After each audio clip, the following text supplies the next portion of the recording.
नमस्कार दोस्तों, स्वागत है आप सभी का आपके अपने YouTube channel GK search engine पर। तो दोस्तों, आज के इस वीडियो में हम बात करेंगे भरतपुर के बारे में। तो राजस्थान जिला दर्शन के एक और वीडियो में आपका हार्दिक स्वागत है। भरतपुर के करंट अफेयर्स, भरतपुर का इतिहास, भरतपुर की कला और संस्कृति, भूगोल के बारे में जानेंगे। तो भरतपुर संभाग का जो जिला है भरतपुर, आइए जानते हैं इसके बारे में सभी महत्वपूर्ण जानकारी। तो यह वीडियो आपके आने वाले सभी एग्जाम के लिए महत्वपूर्ण रह सकता है। तो चलिए स्टार्ट करते हैं। सबसे पहले देखते हैं भरतपुर के मैप को। जैसा कि आप देख सकते हैं तस्वीर में, ये भरतपुर का मैप है जिसमें प्रमुख तहसीलों में कामा, डीग, नगर, पहाड़ी, कुम्हेर, भरतपुर, रूपावास, बयाना, नंदबई, वैर ये प्रमुख तहसील है भरतपुर की। RJ05 है वो भरतपुर का परिवहन कोड है और जो प्रतीक चिन्ह है वो सारस है, जैसा कि आप देख सकते हैं। इसके अलावा सबसे पहले अगर बात की जाए राजस्थान के भरतपुर ज़िले के करंट अफेयर्स की, जी हाँ, आइए जानते हैं राजस्थान के भरतपुर के करंट अफेयर्स जो जनवरी से लेकर अब तक के क्वेश्चन है वो बने हैं। तो भरतपुर में अगर बात की जाए तो भरतपुर जिले के नौटंकी कलाकार रामदयाल शर्मा को कला के क्षेत्र में पद्मश्री पुरस्कार मिला है। तो ये आप ध्यान रखिएगा, जो रामदयाल शर्मा है जिन्हें पद्मश्री पुरस्कार मिला है कला के क्षेत्र में, उनका संबंध भी राजस्थान के भरतपुर जिले से था। भरतपुर जिले के समाईखेड़ा गाँव के निवासी थे रामदयाल शर्मा। इससे पहले 1984 में पूर्व विदेश मंत्री नटवर सिंह को भी राजनीति के क्षेत्र में पद्म विभूषण सम्मान मिल चुका है, वो भी भरतपुर से ही थे। पंडित रामदयाल शर्मा को स्वांग, भगत, नौटंकी, रसिया और रासलीला लोक कला के संवाहक है। इन्हें आपको बता दें कि 2015 में भारत के राष्ट्रपति द्वारा नौटंकी के लिए प्रसिद्ध संगीत नाटक अकादमी पुरस्कार से भी नवाजा जा चुका है। उसके अलावा एक और क्वेश्चन की बात की जाए तो भरतपुर जिले के जो राजस्थानी मूल के विकेश कुमार भावरा पंजाब के नए पुलिस महानिदेशक बनाए गए थे। जी हाँ, ध्यान रखना, राजस्थान मूल के है विकेश कुमार भावरा जो पंजाब के नए पुलिस महानिदेशक यानी DGP बनाए गए थे। ये विकेश कुमार भावरा है वो राजस्थान के भरतपुर जिले के बयाना कस्बे के निवासी है। इनके पिता जाने माने स्वतंत्रता सेनानी रह चुके हैं। ये सिद्धार्थ चट्टोपाध्याय के स्थान पर पंजाब के नए पुलिस महानिदेशक बने थे। उसके अलावा भरतपुर में युवाओं में वैज्ञानिक सोच विकसित करने के लिए विज्ञान केंद्र स्थापित होगा। जी हाँ, बजट में CM अशोक गहलोत द्वारा इसकी घोषणा की गई थी, जिसमें बीकानेर, भरतपुर और कोटा में 75 करोड़ रुपए की लागत से युवाओं में वैज्ञानिक सोच विकसित करने के लिए विज्ञान केंद्र की स्थापना की जाएगी। उसके अलावा दिल्ली मुंबई जो एक्सप्रेस वे जो राजस्थान के 7 जिलों से होकर गुजरेगा, जिसमें भरतपुर भी शामिल है। जी हाँ, दिल्ली मुंबई एक्सप्रेस वे जो राजस्थान के 7 जिलों की 18 तहसीलों के 265 गांवों की सीमा से होकर गुजरेगा, जिसमें अलवर, भरतपुर, दौसा, सवाईमाधोपुर, टोंक, बूंदी और कोटा जिले शामिल है। तो भरतपुर से भी होकर गुजरेगा। 1350 किलोमीटर लंबे इस एक्सप्रेस वे के 350 किलोमीटर का निर्माण कार्य पूरा हो गया है और इसका जो पूरा काम जनवरी 2023 तक होना है। भरतपुर में स्पेशल ऑपरेशन ग्रुप SOG की 3 नई फील्ड यूनिट्स खोले जाने के प्रस्ताव को मई 2022 में मंजूरी प्रदान की गई थी, जिसमें आपको बता दें कि भिवाड़ी, बाड़मेर, भरतपुर, जालोर और झुंझुनू में SOG की 5 नई फील्ड यूनिट का गठन किया जाना है। इसके प्रथम चरण में CM अशोक गहलोत ने भिवाड़ी, बाड़मेर और भरतपुर में स्पेशल ऑपरेशन ग्रुप यानी SOG की 3 नई फील्ड यूनिट्स खोले जाने के प्रस्ताव को मई 2022 में मंजूर किया था। उसके अलावा भरतपुर में कातीन एवं बुनकरों को प्रशिक्षित करने के लिए ट्रेनिंग सेंटर्स शुरू किए जाएंगे। जी हाँ, खादी कामगार आर्थिक प्रोत्साहन योजना जो राजस्थान में लागू हो रही है, इसमें 20,000 खादी कामगार है वो इसके लाभान्वित होंगे और 18 करोड़ रुपए का बजट है वो इसके लिए रखा गया है।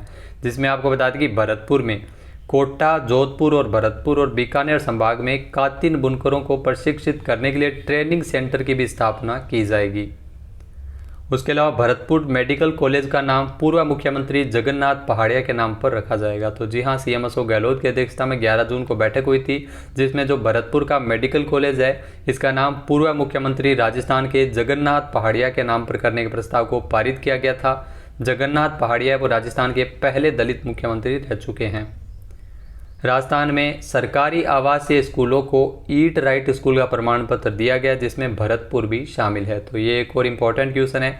Food safety standard authority of India की रिपोर्ट के अनुसार जो नई दिल्ली के मापदंडों पर खरा उतरने वाले प्रदेश के 37 सरकारी आवासीय स्कूलों को ईट राइट स्कूल का प्रमाण पत्र जून 2022 में मिला था, जिसमें पहली बार इतनी बड़ी संख्या में 37 सरकारी स्कूल आवासीय स्कूलों को ये प्रमाण पत्र दिया गया था, जिसमें आपको बता दें कि भरतपुर भी शामिल है। भरतपुर के अलावा जयपुर, टोंक, सवाईमाधोपुर, दौसा, पाली, गंगानगर, हनुमानगढ़, अलवर, उदयपुर, नागौर, राजसमंद, भीलवाड़ा, भरतपुर और जैसलमेर और बाड़मेर, तो इन जिलों के सरकारी स्कूलों को यह प्रमाण पत्र दिया गया था।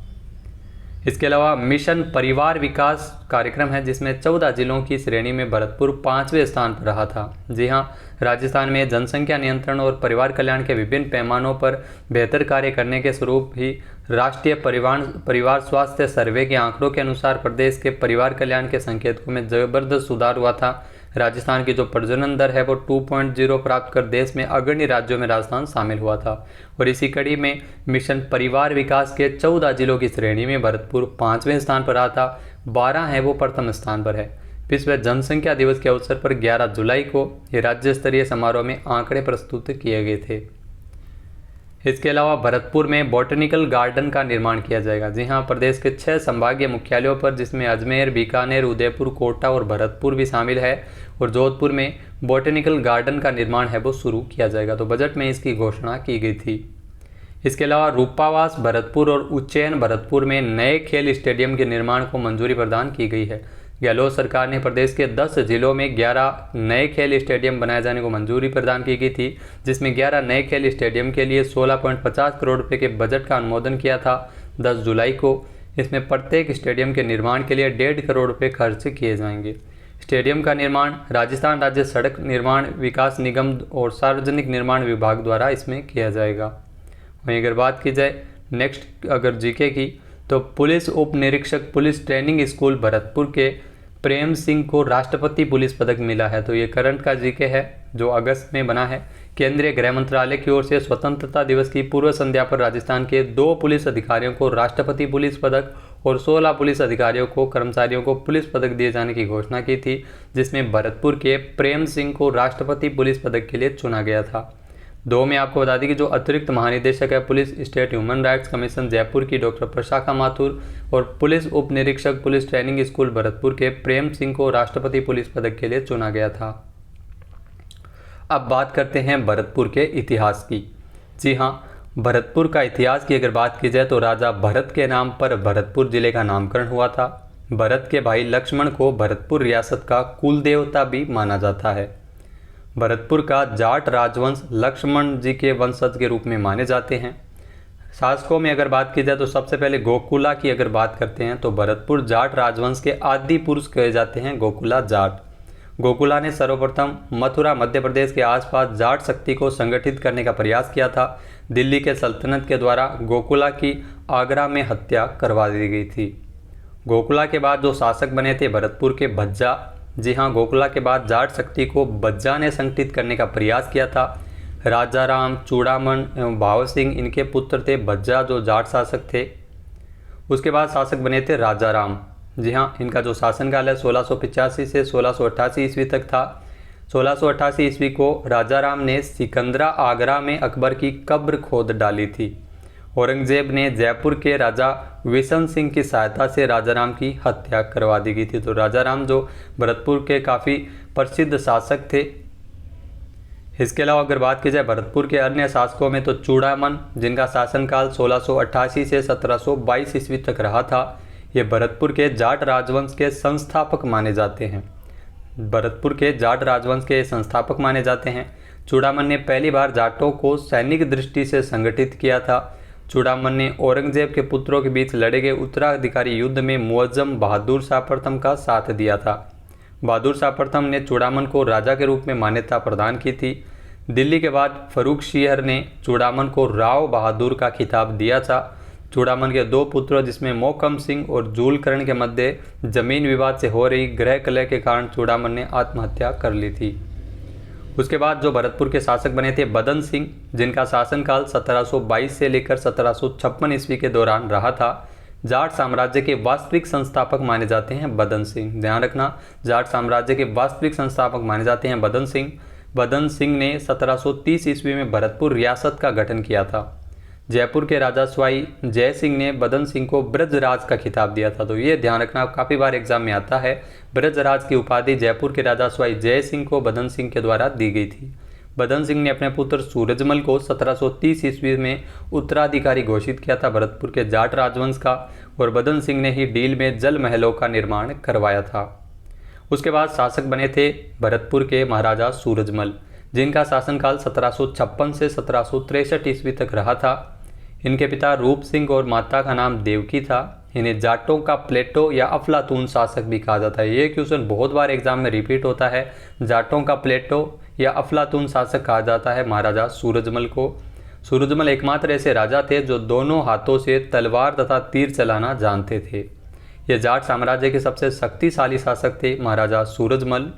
1733 ईस्वी में महाराजा सूरजमल ने भरतपुर दुर्ग का निर्माण है वो 1733 ईस्वी में करवाया था। सूरजमल ने डीग भरतपुर में कृष्ण विलास मंदिर बनाया था, और एक अफगान सैनिक सैयद महमूद खान बलूच ने गाजियाबाद के आसपास राजा सूरजमल की हत्या कर दी थी। उसके बाद जो भरतपुर के शासक बने थे महाराजा जवाहर सिंह, ये सूरजमल के पुत्र थे। माता किशोरी देवी ने संरक्षिका के रूप में यहाँ पर कार्य किया था जाट राजवंश में। जवाहर सिंह ने 1765 ईस्वी में दिल्ली विजय कर वहाँ से अष्टधातु निर्मित दरवाजा उतारकर जो भरतपुर के लोहागढ़ किले के प्रवेश द्वार पर स्थापित करवाया था। इसी विजय की स्मृति में जवाहर बुर्ज का निर्माण करवाया गया था। तो महाराजा जवाहर सिंह के नाम पर जवाहर बुर्ज बना था। काफ़ी चर्चा में है क्योंकि इन्हें जो अष्टधातु से बने दिल्ली विजय करते हुए जो दरवाजे हैं वो उखाड़ कर लोहागढ़ किले के प्रवेश द्वार पर इन्होंने लगवाए थे। इसके अलावा बात की जाए महाराजा रणजीत सिंह की, तो महाराजा रणजीत सिंह ने मराठा सरदार यशवंतराव होलकर को शरण प्रदान की थी। 1805 ईस्वी में जनरल लेक ने भरतपुर दुर्ग पर आक्रमण किया था तथा भरतपुर को लोहागढ़ दुर्ग की संज्ञा है वो दी थी 1805 ईस्वी में जनरल लेक ने। 29 सितंबर 1803 में अंग्रेज़ों और रणजीत सिंह के मध्य जो सहायक संधि हो गई थी। तो 29 सितंबर 1803 को हुई थी रणजीत सिंह के मध्य और अंग्रेज़ों के मध्य सहायक संधि। उसके बाद शासक बने थे महाराजा जसवंत सिंह। 1857 की क्रांति के समय भरतपुर महाराजा ने अंग्रेज़ों का साथ दिया था। तो भरतपुर महाराजा थे महाराजा जसवंत सिंह, जिन्होंने अंग्रेज़ों का साथ दिया था। उसके बाद शासक बने थे महाराजा ब्रजेंद्र सिंह। राजस्थान के एकीकरण के समय ये भरतपुर के शासक थे महाराजा ब्रजेंद्र सिंह। बात की जाए भरतपुर प्रजामंडल की, तो भरतपुर प्रजामंडल की स्थापना 1938 में हुई थी।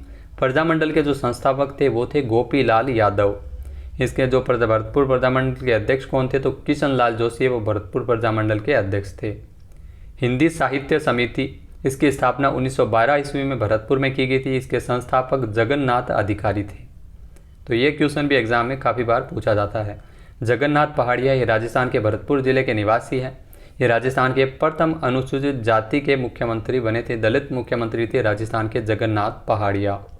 शुद्धि आंदोलन, ये आंदोलन भरतपुर महाराजा कृष्ण सिंह के द्वारा चलाया गया था। शुद्धि आंदोलन किसके द्वारा चलाया गया था? कृष्ण सिंह के द्वारा। भरतपुर में महाराजा कृष्ण सिंह को जन जागृति का जनक भी कहा जाता है। इसके अलावा गोकुल वर्मा, जिनको शेरे भरतपुर के नाम से जानते हैं, गोकुल वर्मा जो भरतपुर से हैं। रमेश स्वामी जो प्रसिद्ध स्वतंत्रता सेनानी थे, जिन्हें अंग्रेजों ने बस के नीचे कुचलवा कर मार दिया था। नौह पाषाणकालीन सभ्यता स्थल है जो राजस्थान के भरतपुर में स्थित है। दर ये भी पाषाणकालीन सभ्यता है भरतपुर की। बयाना, जहाँ पर भारतीय इतिहास में गुप्तकालीन सिक्कों का सबसे बड़ा भंडार है वो बयाना भरतपुर में मिला था। बयाना कब्रगाहों के लिए भी प्रसिद्ध है। इसके अलावा जब बयाना का युद्ध हुआ था 16 फरवरी 1527 ईस्वी को, महाराणा सांगा और बाबर के मध्य ये युद्ध लड़ा गया था, जिसमें सांगा है वो विजयी हुए थे। बाबर की सेना का जो नेतृत्व है वो मेहंदी ख्वाजा के द्वारा किया गया था। दूसरा युद्ध इम्पोर्टेंट जो खानवा के युद्ध, जी हाँ खानवा का युद्ध है, रूपवास भरतपुर में हुआ था 17 मार्च 1527 को। राणा सांगा और बाबर के मध्य ये युद्ध लड़ा गया था। इस युद्ध में बाबर की विजय हुई थी और इस युद्ध को राजस्थान के इतिहास का निर्णायक युद्ध भी माना जाता है। अशोक परमार की अगर बात की जाए तो बिजोलिया ठिकाने के संस्थापक थे। मूल रूप से ये भी राजस्थान के भरतपुर से ही संबंधित थे। राणा सांगा ने इनको बिजोलिया ठिकाना प्रदान किया था। अब बात की जाए भरतपुर की कला और संस्कृति के बारे में। सबसे पहले लोहागढ़ दुर्ग के बारे में बात की जाए तो लोहागढ़ दुर्ग, जिसका निर्माण 1733 ईस्वी में महाराजा सूरजमल के द्वारा करवाया गया था, जिस स्थान पर इस किले की नींव रखी गई थी वह खेमकरण जाट की एक कच्ची गड्डी थी। वहीं अगर बात की जाए लोहागढ़ दुर्ग, यह दुर्ग प्राचीर जो दोहरी प्राचीर से घिरा हुआ है। महाराजा जोरावर सिंह 1765 ईस्वी में दिल्ली के लाल किले से अष्टधातु का जो दरवाजा उतार कर लाए थे, इस किले के प्रवेश द्वार पर लोहागढ़ पर स्थापित करवाए थे। इस दुर्ग में जवाहर बुर्ज, फतेह बुर्ज, सिनसिनी बुर्ज, नवल बुर्ज भी बनी है।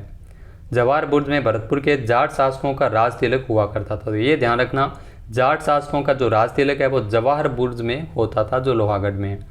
इस दुर्ग को अंग्रेज अधिकारी लेक ने बारूद भरकर उड़ाने का असफल प्रयास किया था। तो कहावत ये प्रसिद्ध हुई है, हट जा रे गोरा राज भरतपुर को, 8 फिरंगी 9 गोरा लड़े जाट दा 2 छोरा।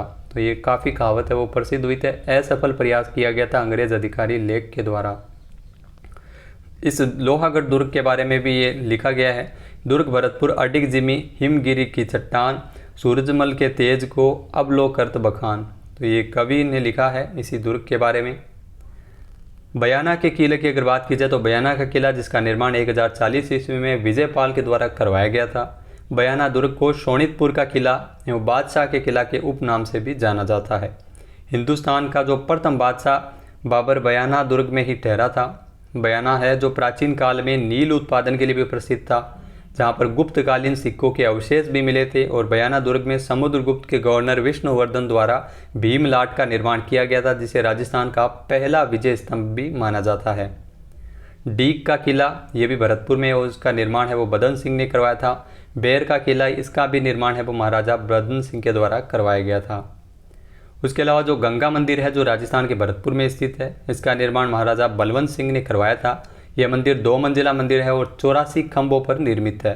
इस मंदिर के जो आगे का भाग है वो मुगल शैली और पीछे का भाग बौद्ध शैली में बनाया गया है, जो काफ़ी प्रसिद्ध है। ये फैक्ट भी इम्पोर्टेंट है। महाराजा ब्रजेंद्र सिंह ने इसमें गंगा मूर्ति स्थापित करवाई थी।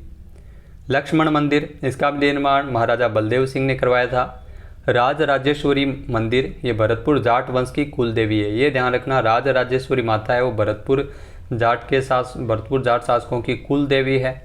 गोकुल चंद्र मंदिर जो कामा भरतपुर में है, ये वल्लभ संप्रदाय से संबंधित मंदिर है। उषा मंदिर भी भरतपुर में है और उषा मस्जिद भी बयाना भरतपुर में है। तो ये दोनों ही आप याद रखिएगा।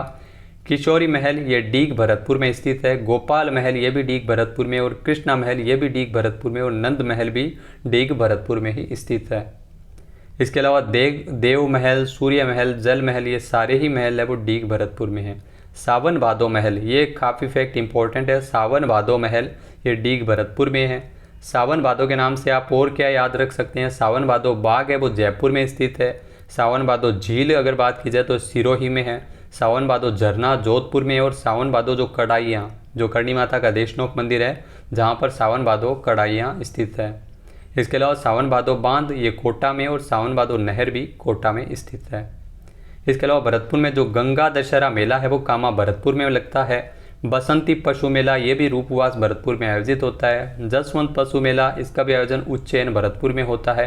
ब्रज महोत्सव आप सभी को पता है भरतपुर में ये मनाया जाता है। जवाहर प्रदर्शनी मेला, ये भी भरतपुर में आयोजित किया जाता है। डीग महोत्सव, डीग भरतपुर में इसका आयोजन किया जाता है।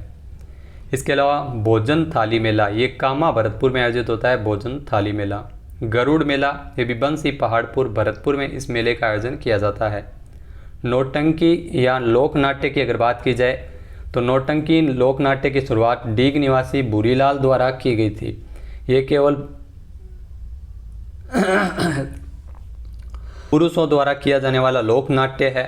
इस नौटंकी में 9 प्रकार के वाद्य यंत्र है वो इसमें बजाए जाते हैं। नौटंकी में कलाकारों द्वारा अलग अलग पात्रों की आवाज़ों की नकल इसमें निकाली जाती है। नौटंकी लोक नाट्य है जो इसकी शुरुआत डीग निवासी डीग में की गई थी, जहाँ पर आपको बता दें कि नौटंकी में कलाकारों द्वारा अलग अलग पात्रों से आवाज़ की नकल की जाती है। मुस्तरबाई, जी हाँ मुस्तरबाई, जो करौली राजस्थान की प्रथम महिला नौटंकी कलाकार थी। गिरिराज प्रसाद कामा, जो अंतर्राष्ट्रीय स्तर के नौटंकी कलाकार थे, ये भी भरतपुर से ही संबंधित थे। इसके अलावा बम नृत्य आप सभी को पता है कहाँ का प्रसिद्ध है, भरतपुर जिले का बम नृत्य प्रसिद्ध है। फाल्गुन माह में बम रसिया गानों के साथ किया जाने वाले नृत्य बम नृत्य कहलाता है। बम राजस्थान का सबसे बड़ा वाद्य यंत्र है। भरतपुर के अगर भूगोल की बात की जाए तो शुभंकर आप सभी को पता है, सारस इसका शुभंकर होता है। राजस्थान को में भरतपुर को राजस्थान का प्रवेश द्वार भी कहते हैं। जी हाँ, भरतपुर को राजस्थान का प्रवेश द्वार कहा जाता है। राष्ट्रीय राजमार्ग 11 में भरतपुर से राजस्थान में प्रवेश करता है। राष्ट्रीय NH11 भरतपुर से ही प्रवेश करता है। सूरजमुखी का सर्वाधिक उत्पादन है वो राजस्थान के भरतपुर में किया जाता है। गुलाबी संगमरमर का सर्वाधिक उत्पादन भी राजस्थान के भरतपुर में होता है, गुलाबी संगमरमर। इसके अलावा केवलादेव घना पक्षी अभयारण्य, ये आप सभी को पता है भरतपुर में स्थित है। केवलादेव घना पक्षी अभयारण्य राजस्थान सरकार द्वारा 1955 ईस्वी में वन्यजीव अभयारण्य का इसे दर्जा दिया गया था। ये राष्ट्रीय उद्यान गंभीरी और बाणगंगा के नदियों के संगम पर स्थित है। भारत सरकार द्वारा 1981 ईस्वी में इसे राष्ट्रीय उद्यान का दर्जा दिया गया था। तो वन्यजीव अभयारण्य का दर्जा 1955 में मिला, राष्ट्रीय उद्यान का दर्जा 1981 में मिला। 1985 में इस उद्यान को यूनेस्को की विश्व प्राकृतिक धरोहर की सूची में ये 1985 में शामिल किया गया था। केवलादेव यूनेस्को की प्राकृतिक धरोहर की सूची में राजस्थान से एकमात्र इसी उद्यान को शामिल किया गया है। केवलादेव उद्यान को पक्षियों का स्वर्ग भी कहते हैं। इस उद्यान में शीत ऋतु में साइबेरियन सारस प्रजनन के लिए आते हैं। साइबेरियन सारस जो प्रवासी पक्षी है। इस उद्यान में पाई जाने वाली एंचा घास में फंसकर पक्षी अक्सर मर जाते हैं। इस राष्ट्रीय उद्यान में फरवरी 2006 में सफ़ेद सारसों को बचाने के लिए ऑपरेशन राजहंस चलाया गया था। ये ऑपरेशन है वो भरतपुर में चला था, जहाँ पर आपको बता दें कि पाइथन पॉइंट पर अजगर है वो इसमें देखे जा सकते हैं। जो पक्षी विशेषज्ञ डॉक्टर सलीम अली, उनके द्वारा यहाँ के पक्षियों की प्रजातियों पर अपनी पुस्तक भी लिखी है। बंद बारेठा पक्षी अभयारण्य, ये भी बंद बारेठा भरतपुर में स्थित है और यह अभयारण्य पक्षियों के लिए काफ़ी प्रसिद्ध है।